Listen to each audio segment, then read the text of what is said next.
भगवते वासुदेवाय। ओम नमो भगवते वासुदेवाय। ओम नमो भगवते वासुदेवाय। षष्ठ स्कंद षष्ठ अध्याय। दक्ष प्रजापति 60 कन्यांकर वंश विवरण।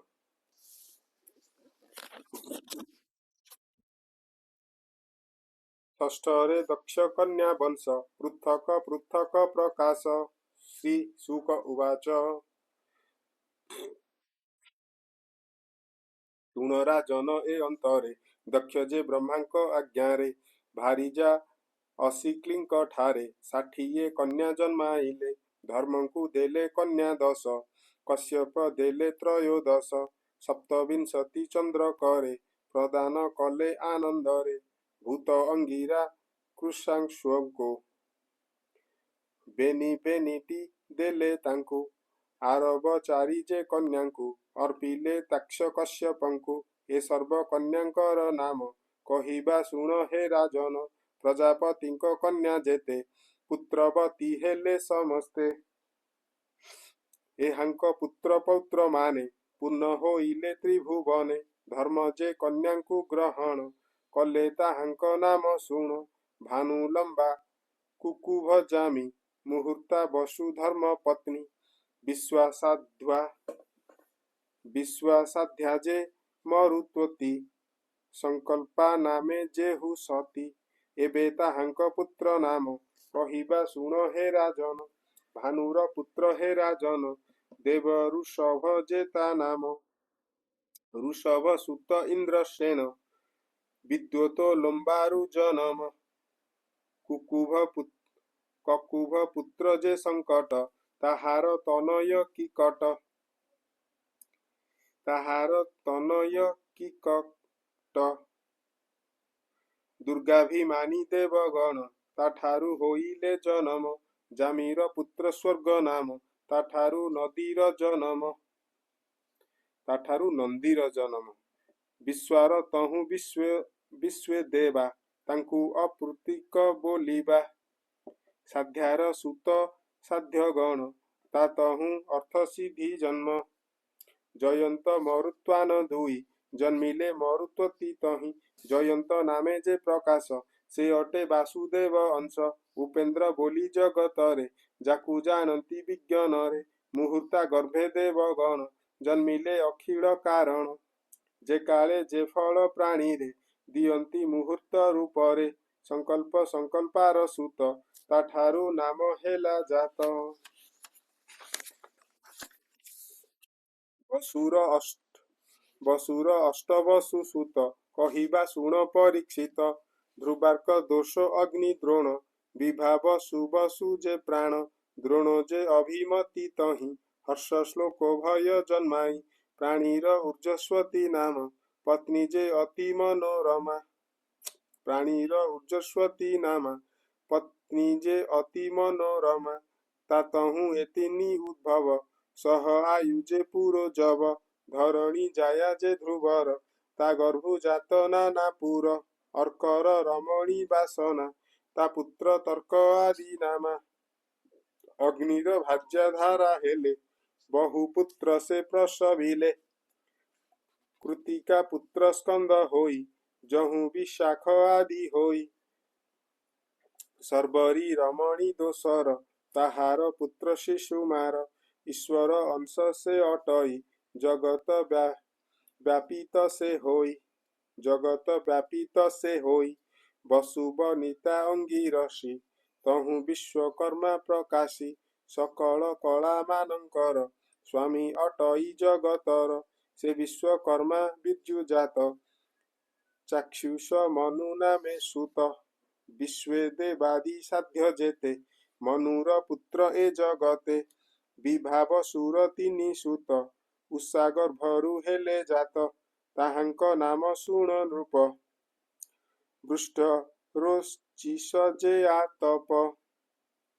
एतेनी पुत्रंक मध्यरे आतप नाम अट्टे एतिनी पुत्रंक मध्यर आतप नाम अट्टे जार। ताठारु दिवस जनम ଯାହାର ନାମ ପଞ୍ଚଜାମ। ଯାହେତୁ ପ୍ରାଣୀ ଜାଗରିକ ଯାହେତୁ ପ୍ରାଣୀ ଜାଗରିତ ସଂସାରେ ହୁଅନ୍ତି ଆତ ଜାତ। ଏବେ ସେ ଭୂତଙ୍କର ବଂଶ କହିବା ଶୁଣ ନର ଈଶ। ଯେ ପତ୍ନୀ ସ୍ୱରୂପା ନାମେଣ ତାଠାରୁ ଜାତ ରୁଦ୍ରଗଣ।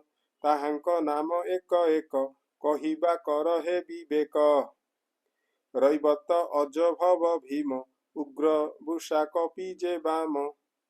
ଅର୍ଜୈକ ପାଦ ଅହିର୍ବୁଦ୍ଧ ମହାନ ବହୁ ରୂପ ନାମ। ଏ ଏକାଦଶ ରୁଦ୍ରଗଣ ଜନମ ହେଲେ ପୃଥ୍ୱୀରେଣ। ରୁଦ୍ରର ପରିଷଦ ଯେତେ କହିବି ଏକେ ଏକେ କେତେ। ପ୍ରେତ ବିନାୟକ ଯେ ଘୋର ଏମନ୍ତେ ଜନ୍ମିଲେ ଅପାର। ଅଙ୍ଗିରସ ଯେ ପ୍ରଜାପତି ତାହାର ପତ୍ନୀ ସ୍ୱଧା ସତୀ। ପିତୃଗଣଙ୍କୁ ସେ ଜନ୍ମାଇ ଆରବ ଶୁଣ ଯାହା କହି। ଅର୍ଥବ ଅଙ୍ଗିରସ ବେଦ ସତୀର ପୁତ୍ର ସେ ସମ୍ବାଦ। କୃଶାଶ୍ୱ ନାମେ ପ୍ରଜାପତି ଅର୍ଚି ଧିଷଣା ତା ଯୁବତୀ। ଧୂମକେତୁ ଯେ ଅର୍ଚିସୁତ ଧିଷଣା ଠାରୁ ଚାରି ପୁତ୍ର। ବେଦଶୀ ରାମନୁ ବୟୁନ ଦେବଳ ଏ ଚାରି ନନ୍ଦନ।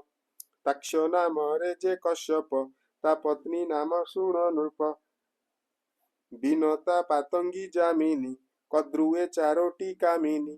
ବନିତା ଗରୁଡ଼ ଅରୁଣ ଦୁଇ ସନ୍ତାନ କଲେ ଜନ୍ମ।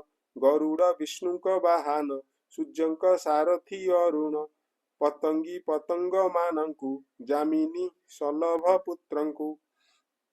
କଦ୍ରୁର ଗର୍ଭୁ ନାଗ ଯେତେ ଉତ୍ପନ୍ନ ହୋଇଲେ ସମସ୍ତେ।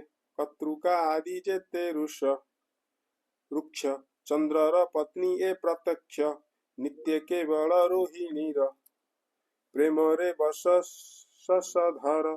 ଦେଖନ୍ତେ କନ୍ୟାଙ୍କର ଦୁଃଖ ସାପ ବିହିଲେ କୋପେ ଦକ୍ଷ।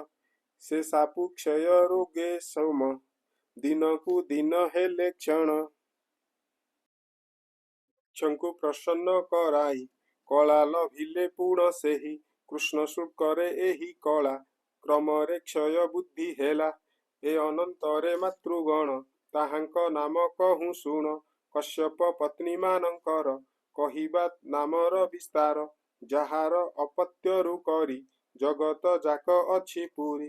କୀର୍ତ୍ତନ କଲେ ତାଙ୍କ ନାମ ପ୍ରାଣୀ ଲଭନ୍ତି ସୁଖ ଧାମ। ତେଣୁ ମୁଁ ତୁମ୍ଭର ନିକଟେ ତାହାଙ୍କ ନାମକୁ ପ୍ରକଟେ।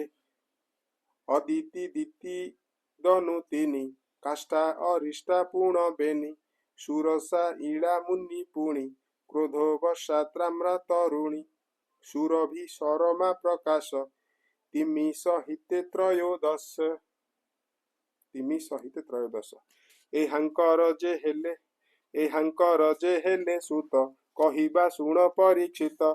ଜଳଜନ୍ତୁ ଏ ତିମି ଠାରୁ ସ୍ୱପଦେ ସରମା ଗର୍ଭରୁ। ଗୋରୁ ମହିଷ ଆଦି ଯେତେ ଦିକ୍ଷୁର ପଶୁ ଏ ସମସ୍ତେ। ସୁରଭି ଠାରୁ ହେଲେ ଜାତ କହିବା ଶୁଣ ତାମ୍ରା ସୁତ। ସେନେ ଗୃଧ୍ରାଦି ବିହଙ୍ଗମ ମୁନିର ଅପସରି ଗଣ। ଦଣ୍ଡଶୁକାଦି ସର୍ପ ଯେତେ କ୍ରୋଧୋବଶା ସୁତ ସମସ୍ତେ। ଇଳାର ତହୁଁ ବୃକ୍ଷମାନ ସୁରସା ତହୁଁ ଜାତୁ ଧାନ। ଗନ୍ଧର୍ବେ ଅରିଷ୍ଠାର ପୁତ୍ର କାଷ୍ଠାର ଏକ ଖୁର ସୁତ। ଧନୁର 61 ସୁତ 18 ପ୍ରଧାନ ଯେ ପୁତ୍ର। ଶୁଣ କହିବା ହେ ରାଜନ ଏହାଙ୍କ ଏକ ଏକ ନାମ। ଦିମୃଧା ଅରିଷ୍ଟ ସମ୍ବର ହୟଗ୍ରୀବ ଯେ ଶଙ୍କୁଶିର। ବିଭାବସୁ ଯେ ଅୟୋମୁଖ ବୃଷପର୍ବା ଯେ ବିରୂପାକ୍ଷ। ଶୋଭାନୁ କପିଳ ଅରୁଣ ପୁଲୋମା ଏକ ଚକ୍ର ଜାଣ। ଧୂମକେଶ ଅନୁତାପନ ଦୁର୍ଜୟ ବିପ୍ରଚିତି ନାମ। ଶୋଭାନୁ କୁମାରୀ ସୁପ୍ରଭା ମୁନିଚି ତାଙ୍କୁ ଦେଲେ ବିଭା। ରାଜନ ଯେ ବୃକ୍ଷ ପର୍ବାର ଶର୍ମିଷ୍ଠା ନାମେ କନ୍ୟା ବର। ଅତି ସୁନ୍ଦରୀ କନ୍ୟା ଥିଲା ଯଯାତି ତାକୁ ବିଭା ହେଲା। ଧନୁର ପୁତ୍ର ବୈଶ୍ୱାନର ଚାରୋଟି କନ୍ୟା ହେଲେ ତାର। ସେମାନେ ପରମ ସୁନ୍ଦରୀ କହିବା ନାମ ତାହାଙ୍କରି। ଉପଦାନ ବିହୟ ଶିରି कालका फूलोमा सुंदरी उपदान भी कन्या तुले हिरण्याक्ष जे विभा हेले हयशिरी नामे सुंदरी क्रतुर से ही हेला नारी फूलोमा कालका ए दुई कश्यप संगे विभा होई ब्रह्मा को आज्ञा पाई करी कश्यप विभा बेनी नारी ए दुई कन्यांक गर्भरु दानवे कश्यप बीर्जरु 60 सहस्र संभूत सर्वे होइले बलवंत इंद्रर अप्रीति करंती नित्य कुकर्म आचरंती सर्वदा युद्धे रत हेले ऋषिंक जाग विनाशिले पितार पिता जे तोहर अर्जुन नामटी जाहार स्वर्ग को जाई कला नष्ट दानव बलवंत दुष्ट दानव विप्रचिति नारी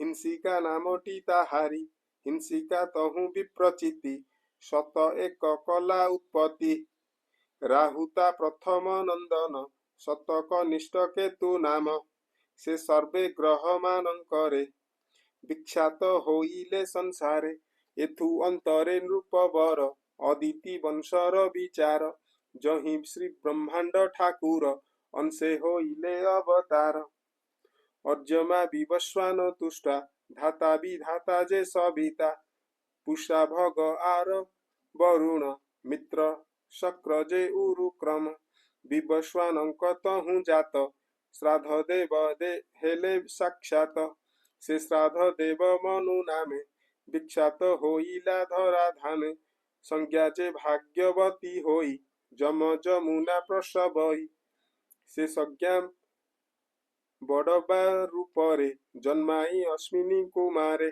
छायार शनिश्चर सुत विवस्वानर विद्युजात ए अनंतरे तार तहि सावर्णी मनुजात होई कन्याए होइला जन्म जहार प्रति संवरण मातृका पत्नी अर्जमार बहुत सुत हेले तार ए सर्व मनुष्य जाति रे कल्पना कले वेदवरे पुष्या स्वभावे अनपत्य पुणी से अटई अदंत पूर्व काल रे दक्ष प्रति कुपित हेले उमापति ता देखी पुष्या निज दंत देखाई हसिला बहुत एणुता दंत भग्न होए एबे कहिबा सुन राय दैत्य कन्या पत्नी त्वष्टार रचना नाम से कन्यार एहांक सुत सुण नृप सन्निवेश जे विश्वरूप जहांकु सुरगण माने बरिले रो पुरोहित पणे शत्रु मऊड़ा जे बेतार से जे स्वभावे बलियार तथापि पुरोहित पणे वरण कले देव गणे जेबे से गुरु अंगिरस मनरे होई असंतोष तांकु तेजिले मुनि राण जे मुनि सकल कारण से कथा सुज्ञ जन हिते ए षष्ठ स्कंद भागवते बोलोई दास जगन्नाथ दक्षंक सृष्टि ए जगत इति श्रीमद्भागवते महापुराणे परमहंस्यां संहितायां षष्ठ स्कंदे दक्ष कन्या वंश वर्णनम नाम षष्ठो अध्यायः।